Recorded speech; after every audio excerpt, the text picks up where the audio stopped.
ng mga kaganapan sa kasulok-sulukan ng Kalakang Maynila sa loob ng ating bansa at saan mang dako ng mundo. Naglalaka Vlog!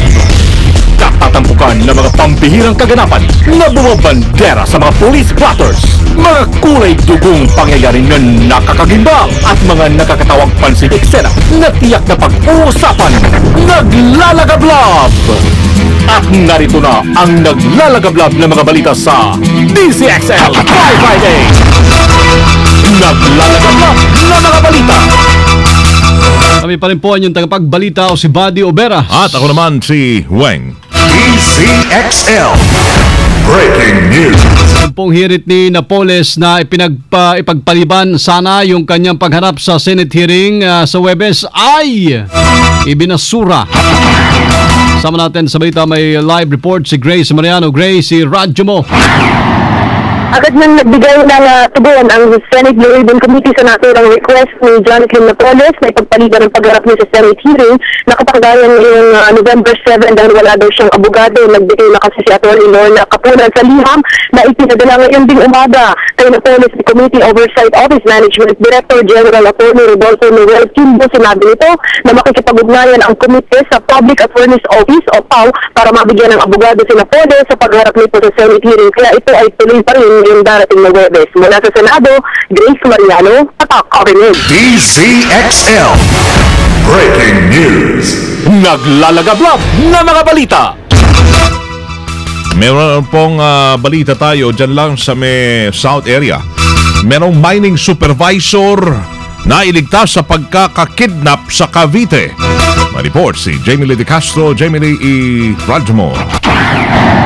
Iligtas muna sa kanyang mga kidnappers ang isang mining supervisor matapos ang ilang buwan na pagkakabihag sa barangay Molino, Bacoor, Cavite. Kanina na iligtas ang biktimang si Josue Tobio, 27 anyos mining supervisor at taga Camarines Norte, ng isang concerned citizen ang tumawag at sinabing may kidnapping incident at nagbigay ng kaukulang impormasyon sa mga autoridad.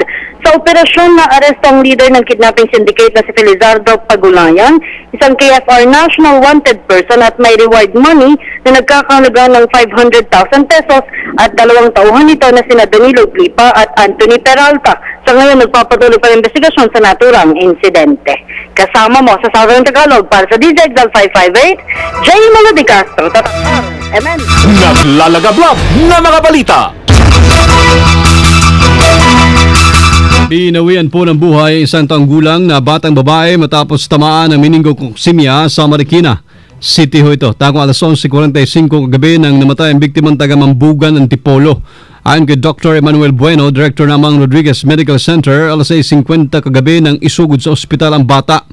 Kung sa agad po na isinara ang emergency room at ina-isolate ang iba pang pasyente patungo sa labi ng hospital. Bukod dito, binigyan din ng mga kaukulang gamot ang lahat naman nakasalamuhan ng biktima, kabilang mga doktor, nurse, gwardiya, mga staff ng ospital. Sa ngayon ay patuloy yung pagdidisinfect sa emergency room ng Amang Rodriguez Medical Center. Samantala, sinabi naman ni Health ASEC for Special Concerns, Dr. Elmer Punsalan, na isa sa ilalim din sa obserbasyon at binigyan na rin po ng gamot yung mga doktor at nurse ng Rizal Medical Center dyan sa Pasig, kung saan unang dinala o isinugod yung bata. Nilinaw naman ni Bueno na normal lamang ang operasyon nila at tuloy din yung pagtanggap ng pasyente ng Amang Rodriguez sa Marikina at tanging yung emergency room lamang nila ang sarado. Meron pong 23 katao ang sugatan matapos sumalpok ang pampaserong jeep sa isang puno sa Ortigas Extension, Barangay Ugong, Pasig City, alas 12 kaninang hating gabi. Madaling araw pala. Pinakamalubhang nasugatan rito ang driver na si Godofredo Capin, 20 anyos, at naipito yung hita dahil sa pagkayupi ng nguso ng jeep. Kwento naman ng mga pasero, mabilis na ang patakbo ni Capin at mag-overtake pa sana, pero nasobrahan umano ang pagkabig kaya sumadsad ang gulong ng jeep sa gutter at sumampa naman sa sidewalk.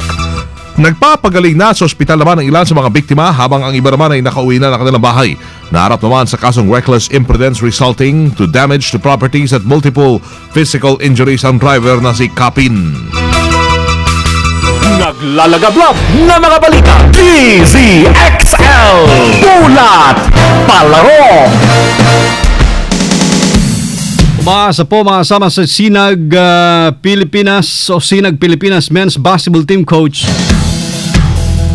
Jong Oychico, si Joseph Jong Oychico na ipahihiram ng ilang kupunan na manapili nilang mga rookie sa isinagawa pong o sa isinagawang 2013 PBA Draft para makasali sa nalalapit na 27th Southeast Asian Games sa Myanmar. Ito ay sina Raymond Almasan na nakuha ng Rain or Shine, si R.R. Garcia at Terence Romeo na napili naman ng Global Port. Ayon ho kay Oychico, pakiusapan daw ng Samahang Basketball ng Pilipinas o SBP yung mga kupunan na kumuha sa mga ito na payagan na makapaglaro sa Philippine team para hindi raw masayang yung kanilang pagsasanay. Naasahan po ng SBP na makukumbinsi nila ang mga kupunan na kumuha sa mga nasabing manlalaro. Bagamat mas mauna nang magsimula ang 38th season ng PBA All Filipino Cup sa November 17. Matatandaan ang huling Sinag Pilipinas na nagawin ng gintong medalya noong 2011 Indonesia SEA Games ay binubuo ni na Team Captain Chris Chiu, Eman Monfort, Ortega, Chris Ellis, R.R. Garcia, Bobby Ray Parks, Greg Slaughter, Dave Marcelo, Jake Pascual, Clip Hodge, Garbo Lanete, Nico Salva at si Kiefer Rabena. Good luck! Naglalagablab na mga balita. DZXL Showbiz Balita. Showbiz Loli. Hello mga magandang tanghali bayot, magandang tanghali bayan. It's me, Lollipop, Lollipop. Hello everybody. Hello. Everyone. Yo. Ay, nako, alam nyo ba, todo deny ngayon ang TV host na si Colin Garcia. Colin, ay, parang aircon lang siya, Colin, at TV. Deny siya na siya ang third party. Di ba? Siya ang Christmas party, pwede, pero third party, hindi raw. Oo. Hindi pa siya naka-attend ng third party. Ikaw ba, kayo ba? Naka-attend na kayo ng third party? No, Wala pa. Usually, isang party lang binupuntahan natin. Christmas party lang, di ba? Yun, party beer. wala nga daw. Hindi siya third party, no? Sa hiwalayang Cindy Crawford at Billy Crawford. Cindy, saan pumasok yung Cindy Crawford na yan? At Nikki Gill. Ano ba? Nikki Gill. Nikki Hill. Yun. Ay, nako. Cindy Crawford. Babae yun. Sabi ni Colin, nabigyan lang ng mali siya. At mali siya, at mali, hindi siya tama, mali siya. Ng ibang tao ang lumabas na larawan nila sa Dugout Sports Bar sa Bacolod. Mahigit isang linggo na ang halos nang nakakaraan. Depensa nito, hindi lang siya close at sweet kay Billy, kundi maging sa iba pa nilang kasamahan, katulad ni na Vice Ganda at Teddy Corpus.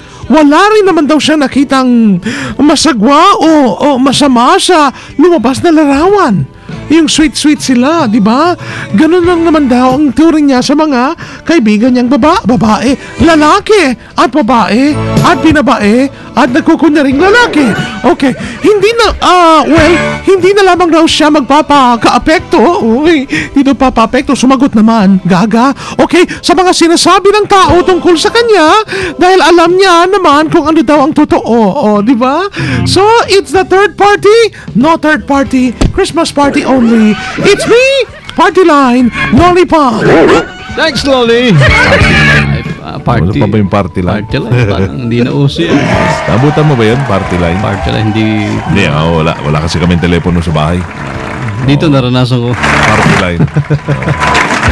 Thanks, Lolly. Bye-bye. Hindi gasgas, hindi umatras, medyo madulas. Ito ang balitang panghimagas. Galing kang Halloween party, Sino? Ikaw. Bakit? Namumula-mula yung pisngi mo.